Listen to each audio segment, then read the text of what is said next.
What's up mga idol bayaw? Meron tayong naispatan dito na Sniper 155 2024 model. Mala big bike concept ang dating ng motor ni Moto Daddy mga idol. Swabing swabe pang long ride to mga idol. Napakalapad ng gulong. Yung swing arm niyan, di na po stock yan. No? Ibang swing arm na po yung naka-install. Tapos naka-Acropo Beach pipe po tayo. Transparent na rin yung ano niya guys. Oh. Kitang-kita na yung clutch niya. Oh. Transparent po. Napakaangas. Naka-RCB na po tayo na caliper. Magkabila. Magkano nang gastos natin dito? Estimate lang. Higit kumulang isang second na namiyo.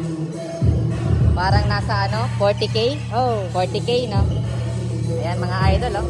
Big bike concept ni Moto Daddy. Ayan. Napakaangas.